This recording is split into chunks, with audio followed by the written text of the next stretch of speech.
वो क्या होती है, तो इसका जो फॉर्मूला होता है इसको रिप्रेजेंट करते हैं सी से, और फॉर्मूला होता है delta Q upon N delta T. ये हमारे पास फॉर्मूला होता है delta Q upon N delta T. यहाँ से अगर मैं इसको डिफाइन करूँ तो ये क्या बन जाएगा, that is heat required to increase the temperature by 1 degree Celsius of 1 mole gas. यानी कहने का मतलब क्या हो गया, heat required to increase the temperature by 1 degree Celsius of 1 mole of the gas.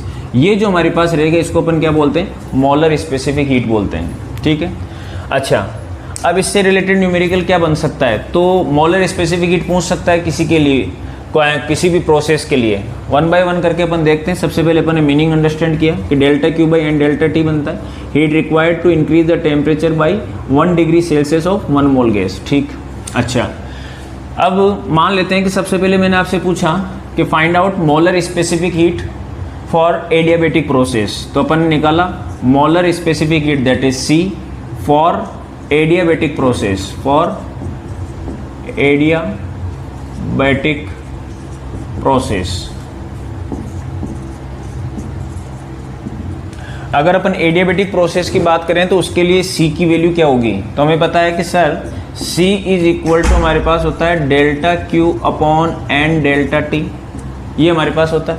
और एडियाबेटिक प्रोसेस के लिए हमें पता है कि डेल्टा Q जो रहता है वो 0 रहता है।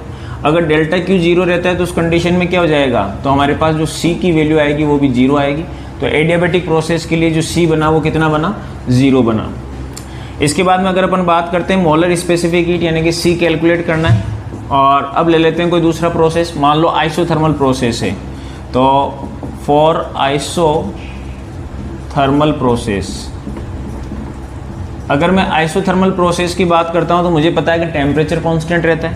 तो जो C का हमारे पास फॉर्मूला आता है C is equal to delta Q upon N delta T, ये हमारे पास फॉर्मूला था। और आइसोथर्मल में टेम्परेचर कांस्टेंट है, इसका मतलब डेल्टा T क्या होगा, 0। और अगर डेल्टा T 0 होगा तो C क्या होगा, इनफाइनाइट। ये 0 है तो उस कंडीशन में C की वैल्यू हमारे पास आएगी इनफाइनाइट। तो ये दो वैल्यूज हमें लर्न हो गई कि एडियाबेटिक के लिए C क्या होगा और आइसोथर्मल के लिए क्या होगा।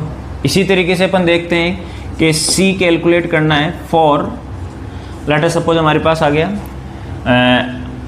आइसोबेरिक, मान लो कोई सा भी ले लो, आइसोकोरिक ले लो, आइसोबेरिक ले लो। सबसे पहले मान लो आइसोकोरिक ले लेता हूँ, आइसोकोरिक प्रोसेस।